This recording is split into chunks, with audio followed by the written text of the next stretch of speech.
Why, hello, everyone. Welcome to Kiki and Kibitz. It's me, Mary, and I'm here tonight on this wacky Wednesday night with 90 Day Fiancé, Season 11, Episode 2, Love at First Sight. I have a recap and some tea for you guys. So, as you're coming into the room, I just want to say thank you, everyone, for joining me on this wacky Wednesday. Um, I feel indifferent towards this season so far. It's only episode 2. So one thing I could say is I do like Stevie and Maddie, but let's see which one is going to be the crazier one out of the two because it always turns out that way.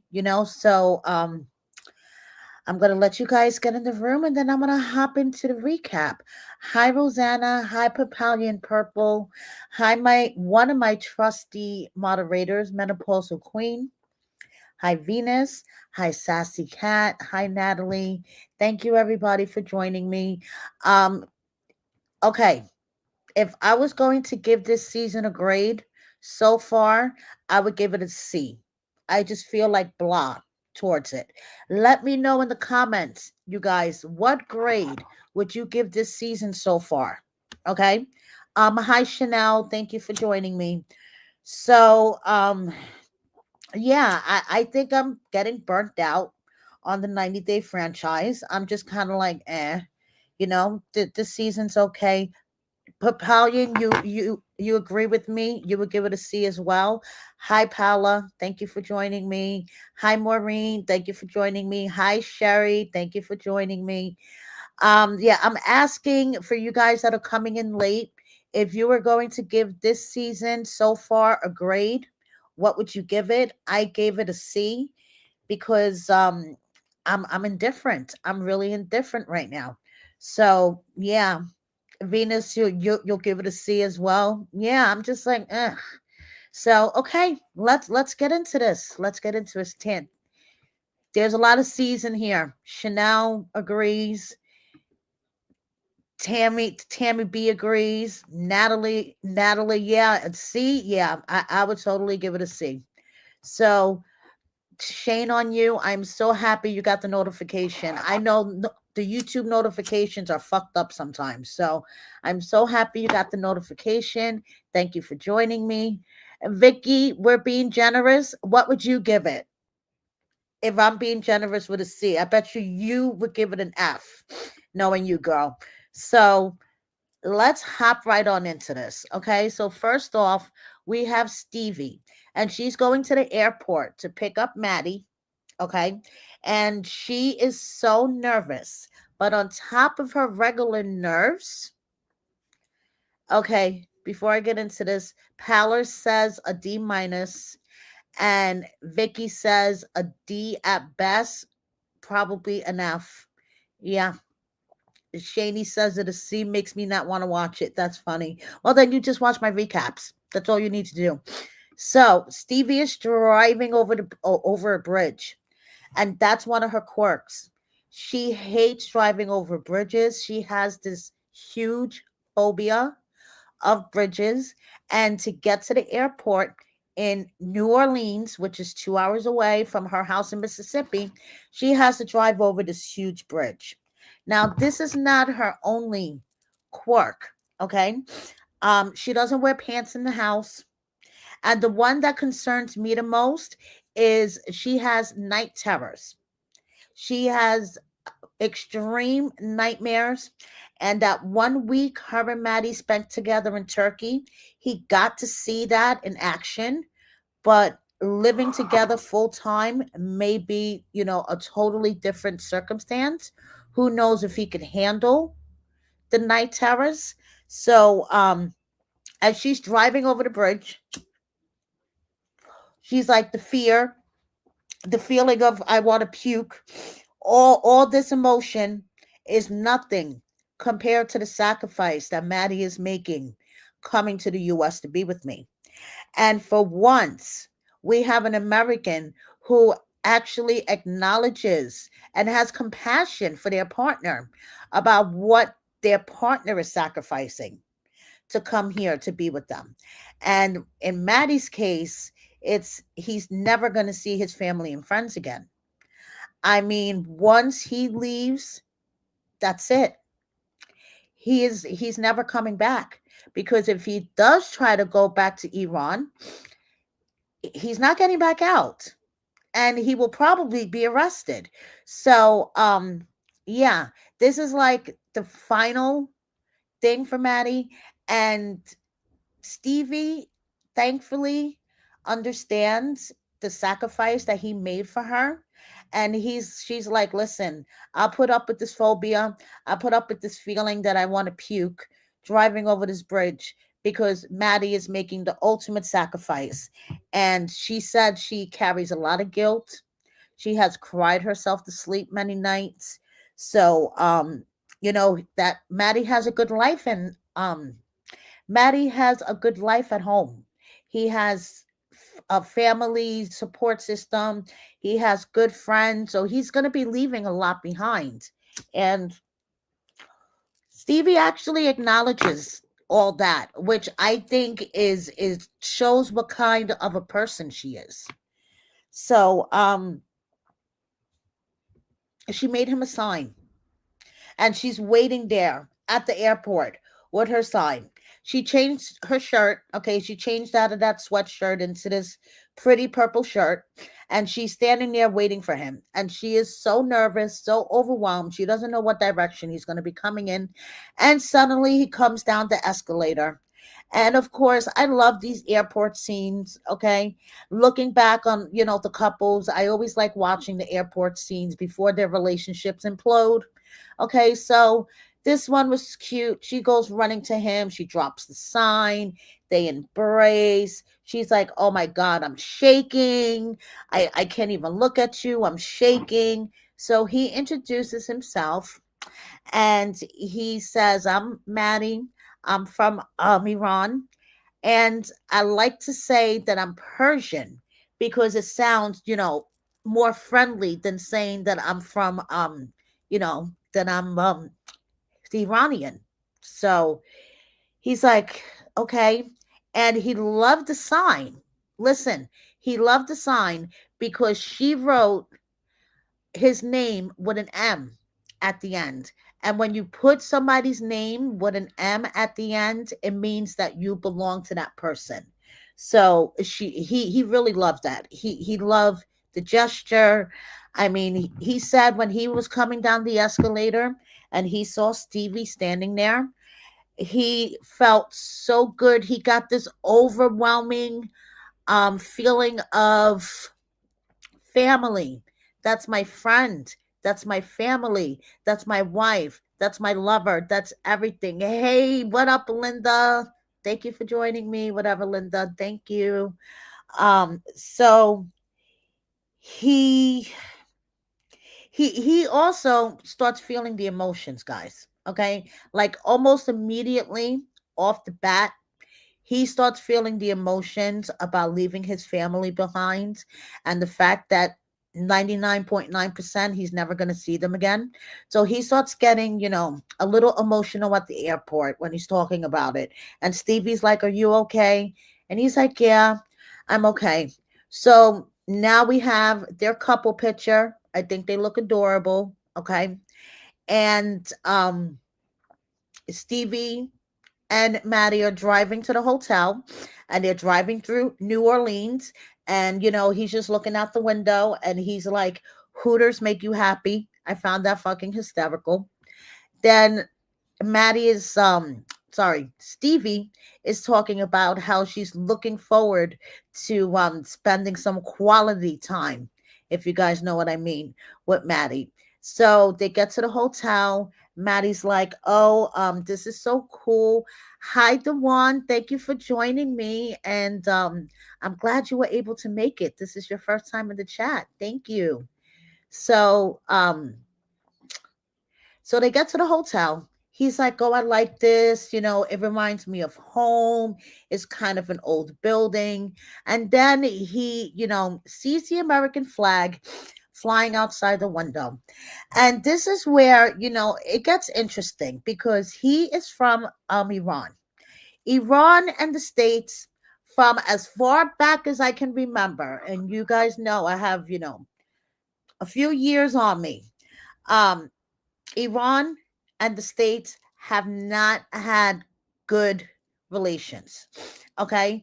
As a matter of fact, I cannot remember a time that the States had a U.S. embassy in Iran. So he was talking about this was the first time that I've seen the American flag flying free and powerful, because usually when I saw the American flag, it was either being stepped on, set on fire. The former U.S. Embassy is now a museum. And in the embassy, in the museum, which was the former U.S. Embassy, they have the American flag like torn into pieces. So he says this is the first time that he's ever seen the flag flying powerful and free. And Stevie's like, yeah, kind of like you. Now you're powerful and free. But, he starts thinking about his family again. And, he talks about the risks of him leaving and not being able to see them ever again. And he starts getting really emotional. And I get it. I get it. I mean, he's overwhelmed. It's not even his first 24 hours here. And he's already questioning whether he made the right decision. Because when he saw his family cry, it like cemented it for him that this was like for real. This was like final. And, he may never see his parents again. So he's full of emotion. He turns to Stevie and he says, what do you think if maybe if I don't adjust the things here, I want to go, if one day I want to go back to see my family and I risk not being able to leave again. And she's like, I would be really hurt that you did that because we've gotten this far. So while I get where he's coming from, he just needs a little time to adjust. Um, it's really just hitting him at this moment that what he did is final and he's never going to see his family again, most likely. So I get it. I get it. Next week, him and Stevie are walking the streets of New Orleans and he is getting a lesson in American culture. Okay, he's getting an eyeful. So I'm looking forward to seeing this next week. Like I said, they're cute. And yes, of course, it's TLC playing up the bullshit. Of course, he's homesick, but they have to make it dun dun dun dun. It's natural. It's not even his first 24 hours. But yes, I agree. I give Stevie credit on how she handled that. Somebody like Angela would have lost her shit. Yeah, I totally agree. So now moving on, we have Sarper and Shekinah. So last week, Sarper was going for his visa interview. And Shekinah's waiting anxiously outside because if he doesn't get the visa, that's it. They're going to have to break up because she has to go back to the States. That's where her daughter is. All of a sudden, her daughter is a factor. Just saying, the past 2 years, she's been living in Turkey. But, she has to go back to the States because that's where her family is. That's where her business is, blah, blah, blah. So Sarper needs to get this interview. He needs to be approved or they're going to have to break up. Okay, that's their story and that's what they're sticking by. So Sarper walks out of the interview and he looks all sad, depressed, and he's like, I'm sorry, baby. I'm sorry. They said they couldn't do it, that it wasn't fair for the American guys to let somebody so handsome like me into America. But I assured them that my heart belongs to you. So, honey, I've been approved. And Shekinah's like, you scared the shit out of me. Oh my God. So he's like, I listened to Shekinah. I put my ego aside. I let myself be a soft, mushy mush. And I was like, yes, sir. Yes, sir. Yes, sir. I answered all the questions and I got approved. He said when the person doing the interview asked, what does he do for a career? He said he was a professional narcissist. Yeah, Sarper has quite a sense of humor, doesn't he? Okay, so now they have tons of things to do. They have to pack the apartment. They have to get the dog ready. They have to tell his family. Oh, yeah, that. His family has no idea he was going for this visa interview.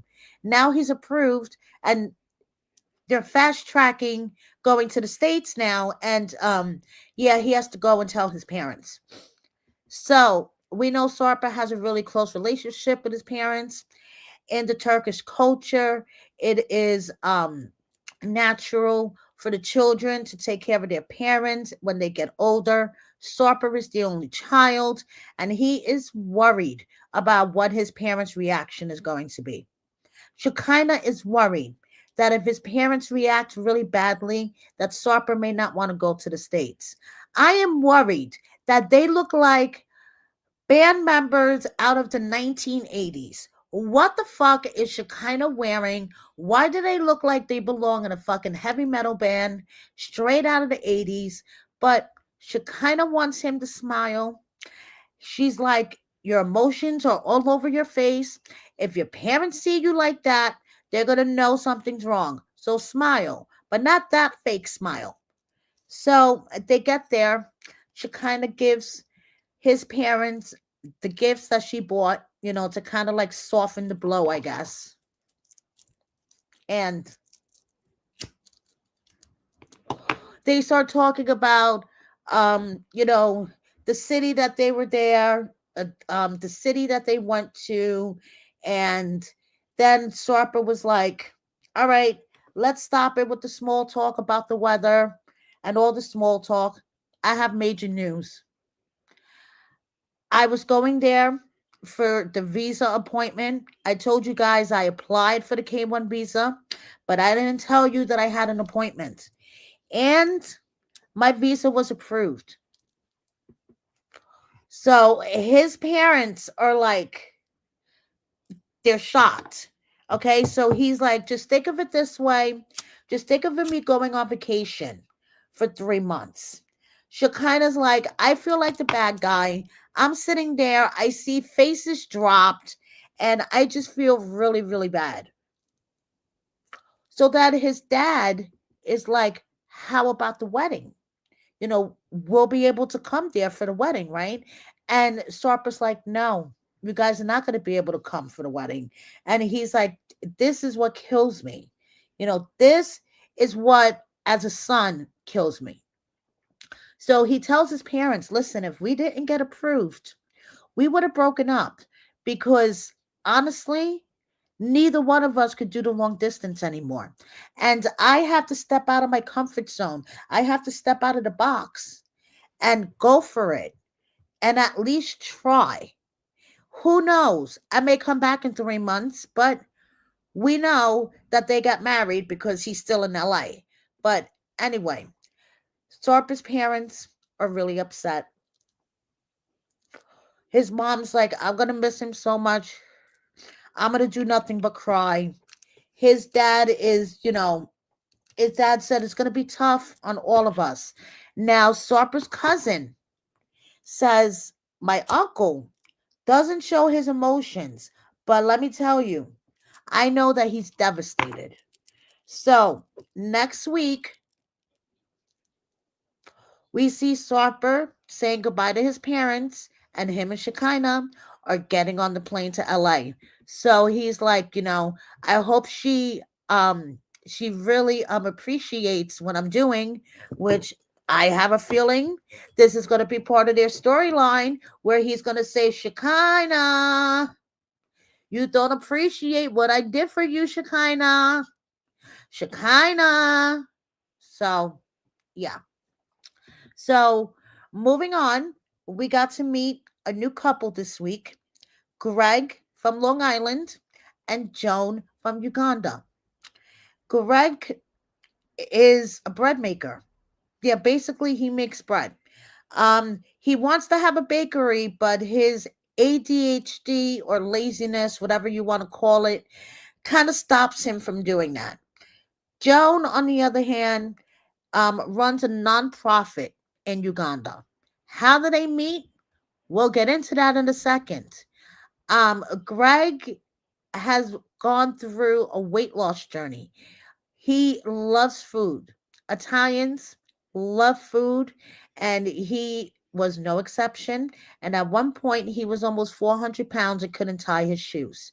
So between 2017 and 2019, he went on a weight loss journey. No surgery or anything like that. And we'll get into that. We'll get into that during the tea part of this recap. But he lost 200 pounds and he was on a flight and he fell asleep on a dude's shoulder, and he happened to own a tour company and invited him to Uganda. And within his first hour and a half in Uganda, he met Joan at the guest house. And he was like, oh my goodness, she's so beautiful. But he didn't take his shot at that time. They talked. He told her about his weight loss journey. But, at that time, he didn't take his shot and he came back to the US. Now, to his surprise, a few months later, she finds him on Facebook. And they've been in contact ever since. He is totally in love with her. She is beautiful, smart, and she has a big booty. Now, the thing with Greg is he lives in mom's basement. Yeah. And mom kind of spoils him. Mom cooks, cleans, does his laundry, takes out the garbage, cleans his room. You get where I'm going, right? She's She's an Italian mother. Yeah, I have to admit, I'm kind of guilty of that to a certain extent myself. She's an Italian mother. Her boy lives at home and she still takes care of him. So, yeah, Joan is coming into this environment. We know this is going to be a shit show already, right, guys?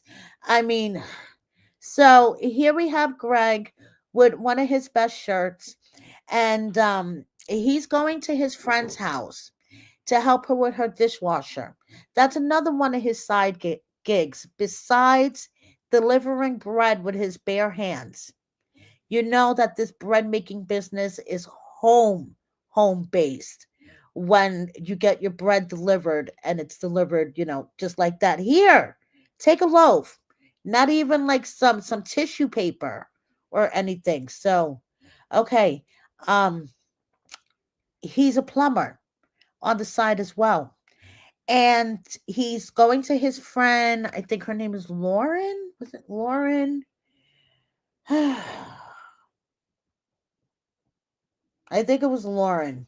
Yeah, he was going to his friend's Lauren's house, and he's helping her with her dishwasher, and he's telling her that how Joan is up in the air, and she's gonna be, landing tomorrow, coming to live with him, and financially, he's not really ready because a starter home in Long Island could cost anywhere from 400 to 500K.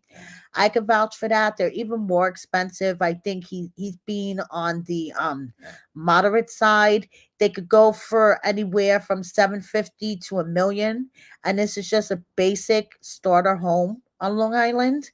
So he's not in any financial position. He doesn't have like a permanent 9 to 5 job. He bakes bread and does plumbing on the side for friends and friends of friends. So he's telling his friend about how Joan has the good life in Uganda. Like really, like she does have a great life in Uganda. She's highly educated. She runs a nonprofit. So coming here is kind of like a step back. We do know that this is going to be a shit show, like a shit show to the upteenth degree. Okay. So his friend is like, listen, I think that you need to grow up. you're still stuck in that little boy mentality. You're bringing this woman here from another country. You guys are supposed to get married in 90 days. You need to grow up. And yeah, that's pretty good advice. I think it's kind of too late, but that's pretty good advice. So next week, we see Greg in another great shirt that he owns, um, waiting at the airport for Joan. And Joan gets there and he greets her, and he has a loaf of bread, of course. And now we see Joan, another one, not even 24 hours here, already kind of regretting. She's like, I think about what I had to sacrifice to come to America, and it makes her sad. Wait until she realizes exactly what she's walking into. I mean, Greg said he was totally transparent about his financial situation, about his living situation, and Joan is okay with it. I mean, his mom asked if he would consider having Joan sleeping in a separate room until they got married. I mean, come on. So I have a feeling that yeah, Joan may want to skedaddle out of there within the first 72 hours, but we shall see. Moving on, we have Mark and Mina. Mina is so excited. Her and Maria got their passports and they are coming to America. Au revoir, Paris. So she said that there's tons of men out there that want to be with her. They could give her everything she wants in life, except for a child. And that's what she really wanted. And Mark gave her a child. So the one thing about this whole coming to America and being extremely happy, her son, she had to leave him behind. His passport wasn't ready in time, and she had no choice because her visa was going to expire. So we see Mark, he's taking off. Okay, what's happening is Maria and Mina are going to land in Boston. And then they're going to take a cab to a small airport outside of Boston where Mark will be waiting with his plane. And then he's going to pick them up and they're all going to fly into the house. I mean, he figures, why not do the grand entrance? I'm a pilot. Fuck driving up. Let's fly up my runway. So she's here.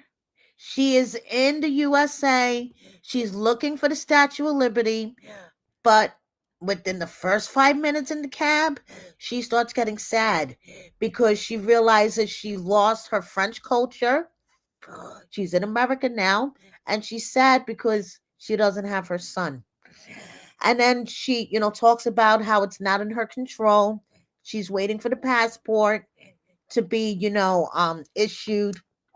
Now, I want to say that I think, now I don't know if it's because I'm jaded, because of Larissa and Jasmine, but I want to say that I think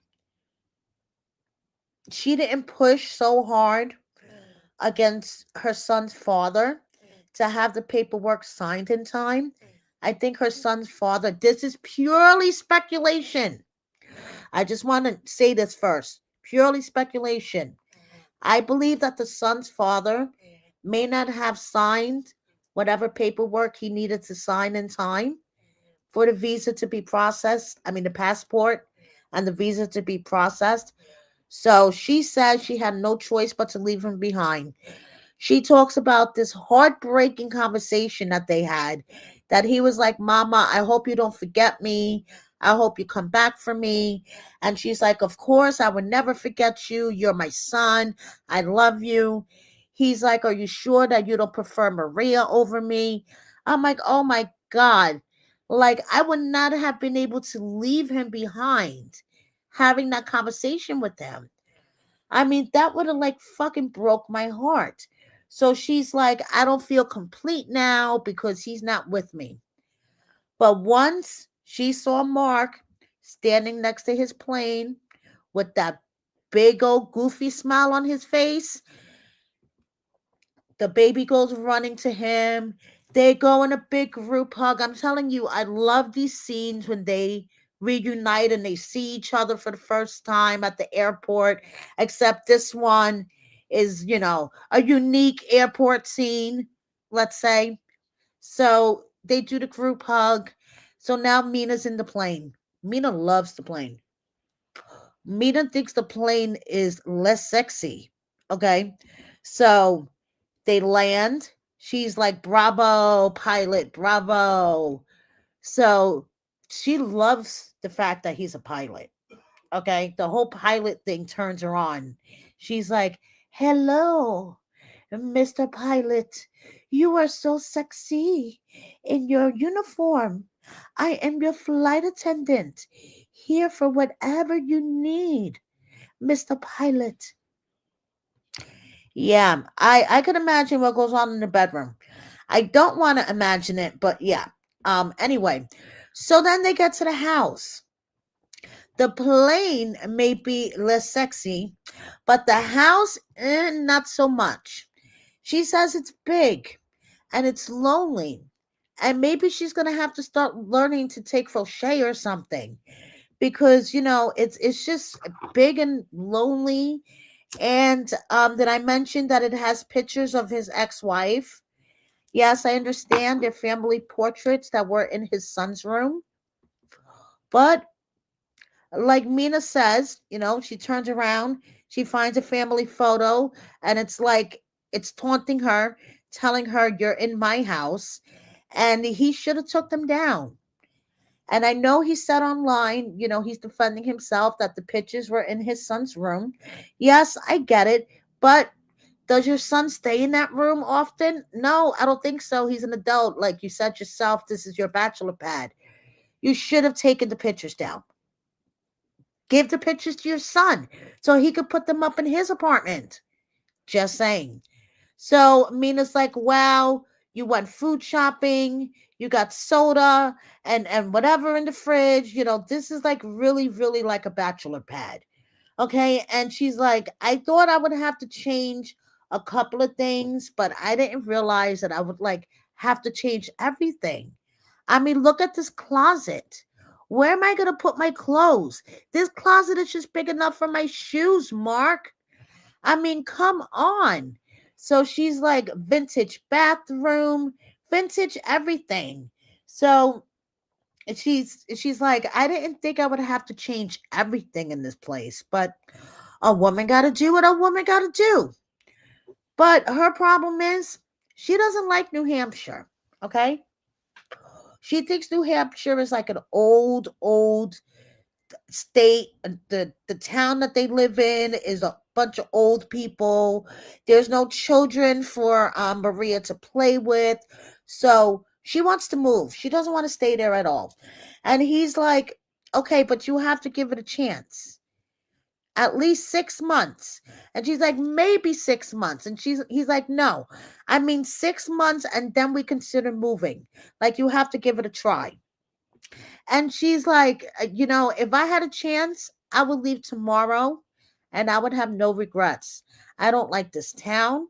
I don't like this house. I haven't even been here 24 hours. I haven't ventured out into the town, but I already know I don't like this town. I want to live in a city. So if I could leave tomorrow, I would have no regrets. So she reminds him he may be the boss of his company, but she's the boss of the house. So we see next week they're sitting in the hot tub. Oh, yes, he has a hot tub. And he brings up how his daughter, Jordan, wasn't too keen on them having a second baby. And Mina flips the fuck out. Mina's like, Jordan's a hypocrite. Why couldn't she come and speak to me woman to woman, face to face? Now I see her as a snake. You can go fuck yourself, Mark, and don't come into the bed. And she goes storming into the house. Yeah, and this is only going to be episode 3. So I can imagine their blow ups. Okay. So now, speaking of not being crazy about the house that they're coming to live in, Juan and Jessica. Okay. So Juan is spending his first night with Jessica and the boys in one hotel room, and it is hitting him that there is going to be 24/7 chaos in his life, that he is never going to have a moment of silence ever again. He's never going to be able to pee without being bothered by a child, to take a poop without being bothered, take a shower without somebody walking in on you, because there's well doors in this house, but we'll get into that in a second. So it's his first night in the hotel room, and the kids are full of energy. They are beating the crap out of each other with pillows and shit. So he's like, the fact that they feel so comfortable, that they could act like themselves, crazy kids bouncing off the walls. Hey, it makes me feel good. Let's see how long this feeling lasts. So they get in the car the next day, and they're driving from Denver to Wyoming. And he says, like, within 10 minutes of getting out of Denver, he really realizes where he's going. Okay. He sees nothing. It is just like flat land with yellow grass for as far as the eye can see. So he's like, what do you guys do for fun for these long car rides? And Jessica's like, oh, we play card games. He's like, you play card games while you're driving? And she's like, no, not CARD games, CAR games. Like, I spy. I spy a cow. And within like 2 seconds, she was able to spy a cow. So after a little while, the boys are like, this is boring. I don't want to play this anymore. And he's like, yeah, I agree. They finally get to Wyoming. He's like, woohoo, welcome to Wyoming. Torrington, population 6,119. And Juan's like 6,120. Woohoo. He's not going to be woohooing for long. He's like, ugh, it smells like cow poop. Jessica's like, you'll get used to it. That's just, the town smell. Cow poop everywhere. So she shows him Main Street, all like 4 stores on Main Street, one including the liquor store. Then they pull up to the house where the welcome home banner is on the garage door. He walks in, he gets to see the Christmas tree, all the stockings, and how Home Goods basically vomited all over Jessica's house. He's like, Jessica's a real positive person. And, she likes inspirational sayings. But I think that there could be too much inspirational sayings. Everywhere you look, there's something. There's a sign telling you something. And this sign that says dream about getting some ass one, because your bedroom has no door, and the boys could walk on in on you guys anytime. So dream about getting ass, because actually getting some, good luck with that. Okay, he's like, why don't you have a door? And she's like, oh, which we're gonna get into during the tea segment about the layout of her house, because I had to ask her about what was up with the layout and not having a door on the bedroom. So hanging for the tea part for the explanation straight from Jessica. So Juan is like, okay, there's no door here. Mental note, I guess I have to go to Home Depot tomorrow and get one. He realizes he shares a bathroom with the boys. You see, I told you, Juan, you're not going to be able to pee, poop, take a shower, anything in peace ever again. And Jessica's like, well, that's just kind of, being a parent. And you're going to learn about this really, really quickly. Oh, yes, you are, dude. Oh, yes, you are. So, next week, because we got a week off from them this week. The throuple couple goes to Mexico. They put on these weird fetish masks for some reason, and they meet up with their girlfriend Annie in the middle of the street. So I guess we'll see what happens next week with the throuple couple. So now, what you guys really was waiting for, the tea segment.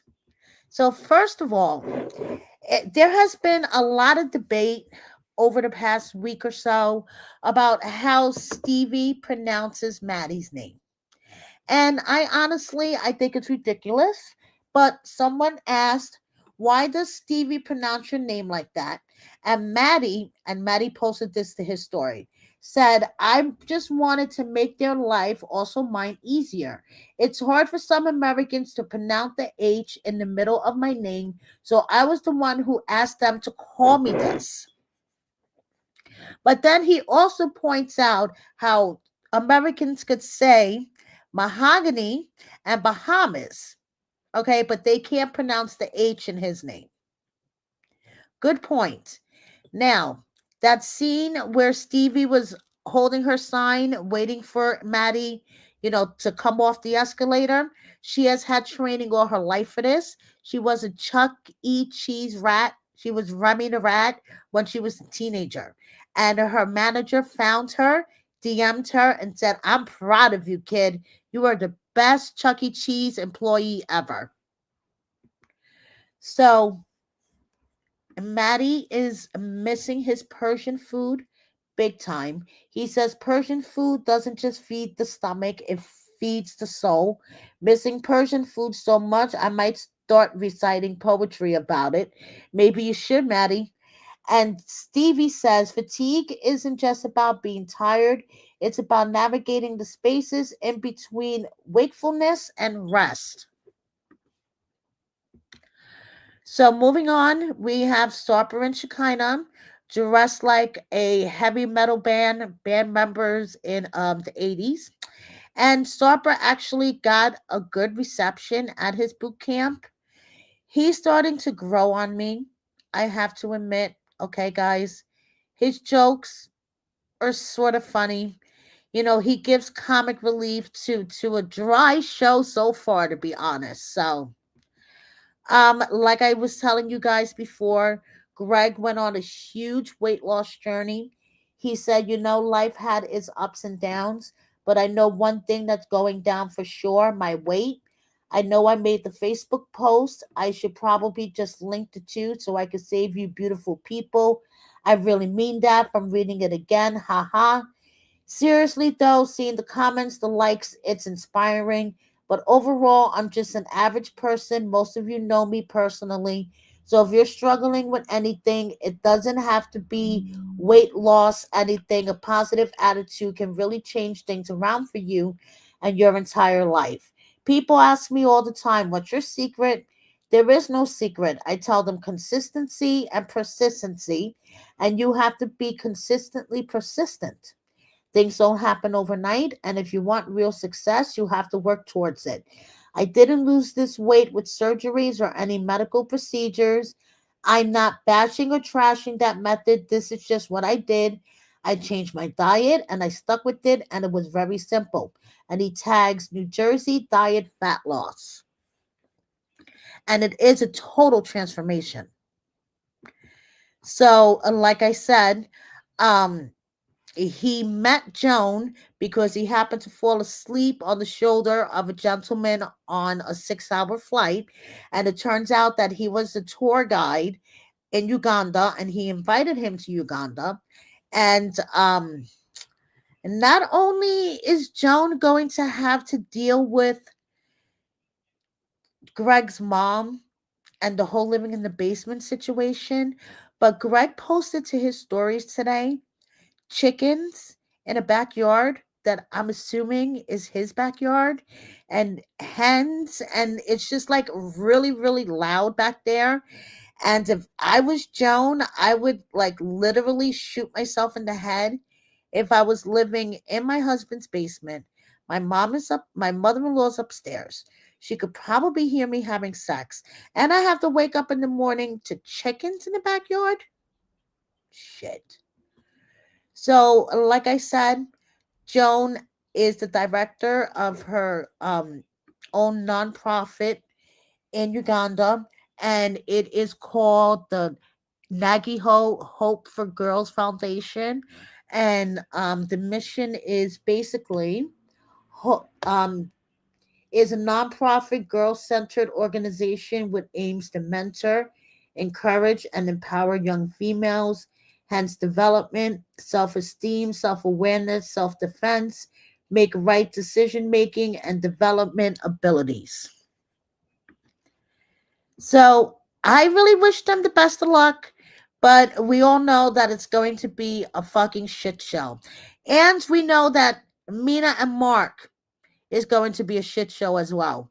I mean, only episode 2, and she's like, no, I don't like this, and I don't like this, and I don't like this. But Mark is, posting lots of pictures to his social media, lots of reels, with him and Mina, and they seem like to be a happy couple, but we shall see.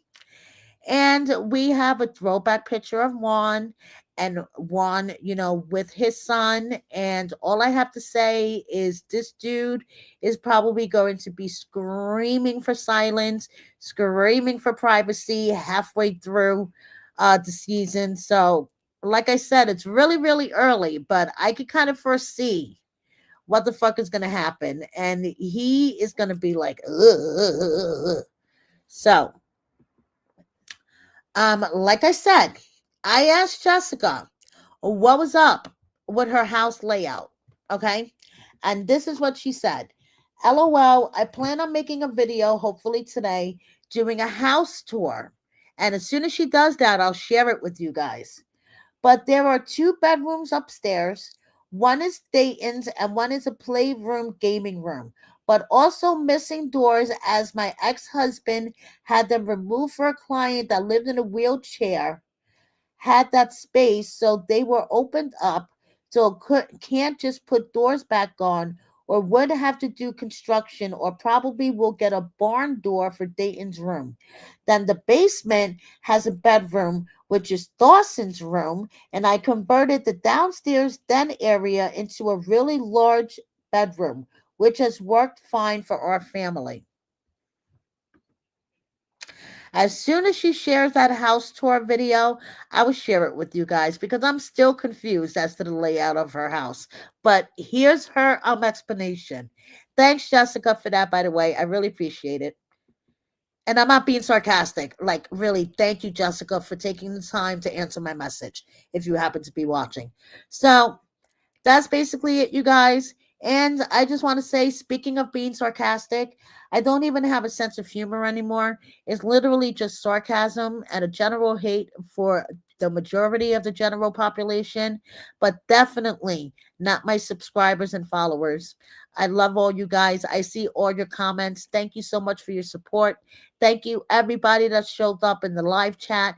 Thank you, Menopausal Queen, one of my trusty moderators, for being here tonight. And I'll see you next time. Good night, everyone.